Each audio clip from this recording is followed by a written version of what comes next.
Ok, minha gente, já de volta. Gota elétrica em Albuquerque, Super Gasbras com a balança em que você vai diminuir o valor do gás, né? Porque toda vez que você troca de gás, o botijão sempre fica ali 1 quilo, 1,5 quilo, 2 quilos de sobra de gás, né? Você com a balança que não te custa nada, você pega pelo 26434497, você com essa balança, você vai saber quantos quilos ficou no finalzinho, no fundo do botijão.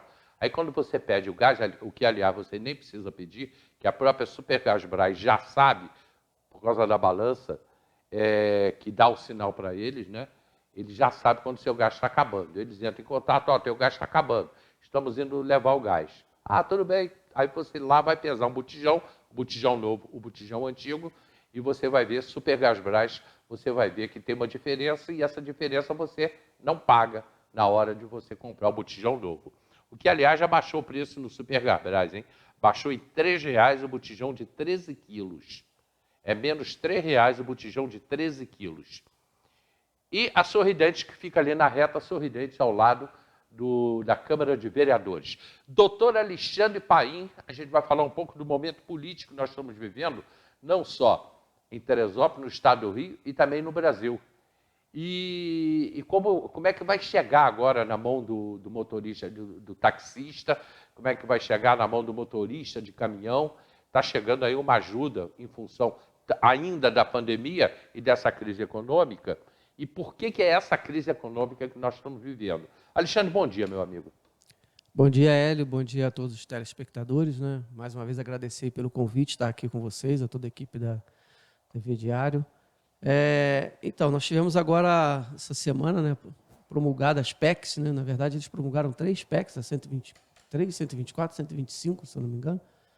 E a mais importante é a PEC do presidente Bolsonaro, né, que é uma PEC social, alguns estão dizendo que é a PEC eleitoreira, outros já chamaram ela de PEC kamikaze, enfim.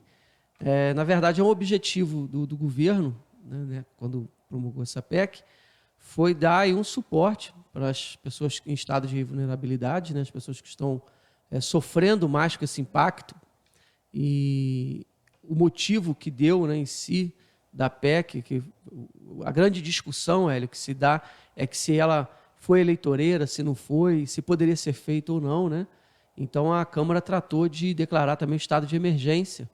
E os motivos que levaram a isso foi a guerra da Ucrânia com a Rússia, a consequência dos aumentos de combustíveis, e você sabe que quando aumenta o petróleo, aumenta tudo, né? Aumenta transporte, aumenta alimentos, todos os derivados, e os que não são derivados, porque é tudo uma consequência, né? Se aumenta o transporte, aumenta frete, você aumenta o transporte de mercadoria de um lado para o outro, e isso pesou no orçamento das pessoas mais pobres, né? Essa inflação desenfreada, esse momento que a gente está atravessando, né? Você vê que o gás aumentou muito, a gasolina aumentou muito. Recentemente, o governo do estado também reduziu o ICMS e acabou resultando aqui na queda do preço dos combustíveis, né?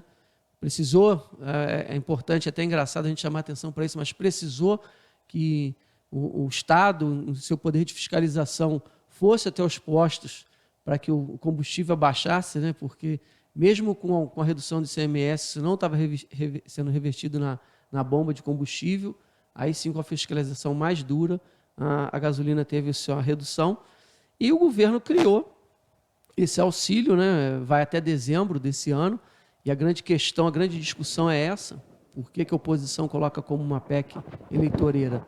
Porque foi criado esses benefícios, né? Os caminhoneiros, os taxistas vão ganhar cerca de R$1.000 de voucher, né? Para poder ser utilizado. Aumentaram o Vale Gás, né? Para dar uma oportunidade da pessoa ter o seu botijão de gás para garantir o seu alimento dentro de casa.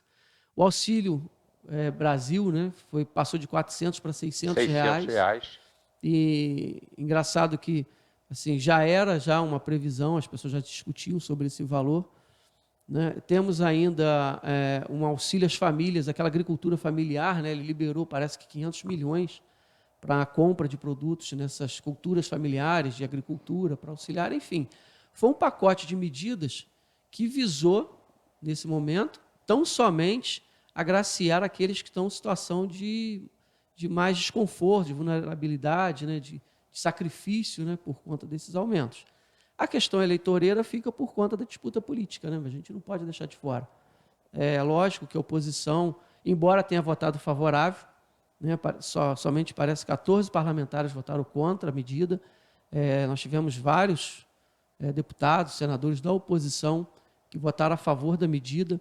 No Senado, só o José Serra votou contra, do PSDB, que votou contra a medida, mas os demais votaram a favor, mesmo sendo oposição, porque entenderam que, nesse momento, você também tem que deixar um pouco a política de lado e ver quem está passando necessidade, né, Hélio?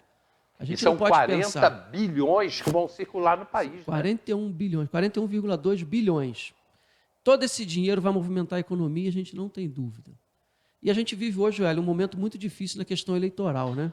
De violência, de intolerância, né? É muito difícil isso, é muito ruim. Eu sempre participei da política, estou mais de 10 anos participando da política, a gente sempre discutiu. Eu tive por 10 anos no PSDB, hoje já não estou mais, mas sempre discuti junto com o pessoal do PT, que era sempre o opositor mais acirrado ali do PSDB, que era o PT, mas sempre com respeito, a gente discutia, brincava.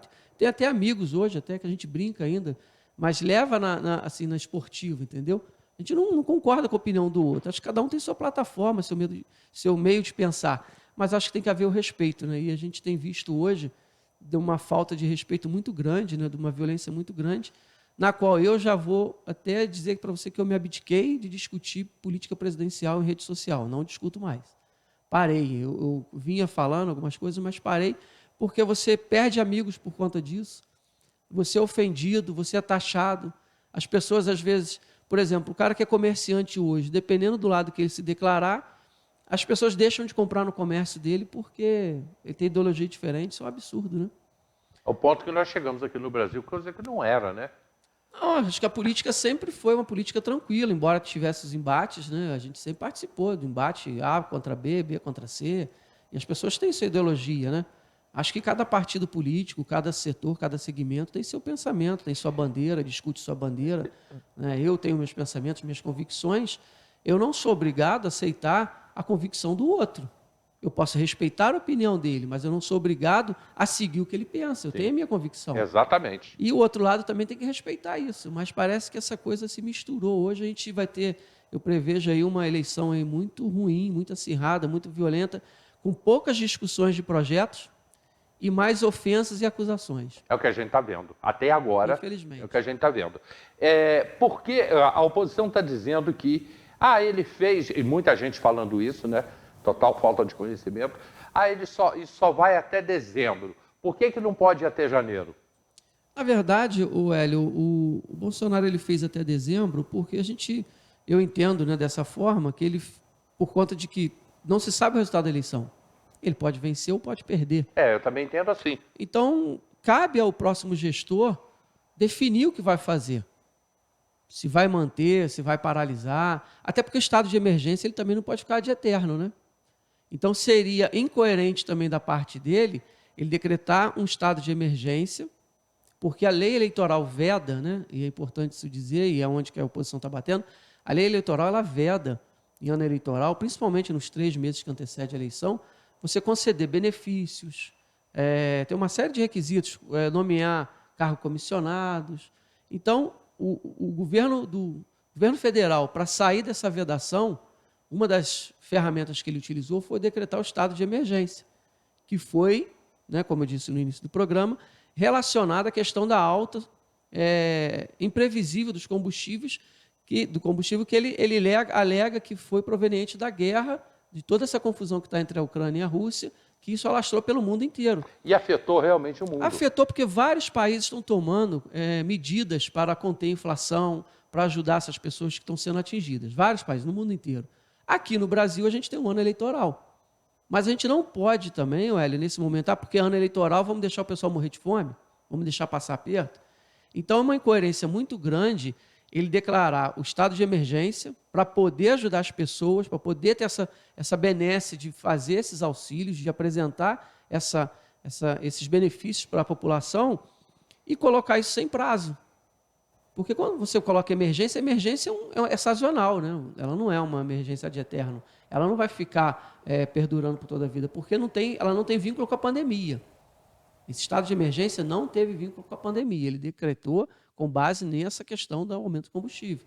Ela não vincula a pandemia. Então, é diferente de 2 anos atrás, quando se decretou o estado de calamidade, o estado de emergência, por conta da pandemia, que você não tinha um prazo, você tinha ali 2, 3, 4 anos, talvez, né, felizmente a pandemia terminou, né, a gente ainda tem ainda o Covid, né, a doença não foi erradicada, mas ela não está naquele sistema de pandemia mais, né? Ela ficou meio que controlada. Hoje é uma endemia. É uma endemia. Hoje, então, assim, você não pode, por exemplo, eu acho que quando ele fez até dezembro, ele fez dentro do limite prudencial que ele poderia fazer.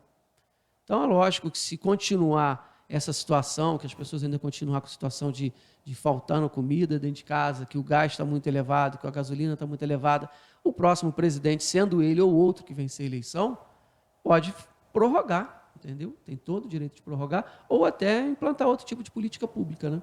Porque cada governo faz a sua política pública. Você vê que o Auxílio Brasil, né, hoje ele foi modificado porque era o Bolsa Família de antigamente, né? E o Bolsa Família de antigamente? Eram os planos do Fernando Henrique Cardoso, exatamente. do PSDB, que ele montou o que era, tinha o Vale Gás, tinha o Vale Leite, tinha aquela questão do Vale Escola das crianças, porque começou na época essa questão de auxílio para a população, no governo Fernando Henrique Cardoso, quando tinha aquele problema das crianças que trabalhavam na carvoaria e estavam fora da escola e tinha uma evasão escolar muito grande. E na época do governo FHC foi criada, se não me engano, a dona Ruth Cardoso, que encampou isso, e criou esse auxílio, que pagava aos pais um auxílio para eles tirarem as crianças da carvoaria, do trabalho, que era um trabalho duro, para crianças menores de 12, crianças de 13, 14 anos, 10 anos trabalhando, e levá-las para a escola. Então, quando você comprovava que ela estava na escola, frequentando a escola, recebia aquele auxílio. Isso foi se aperfeiçoando, foi multiplicando, até que no governo PT o Lula juntou tudo e criou o Bolsa Família, porque eram vários planos, né?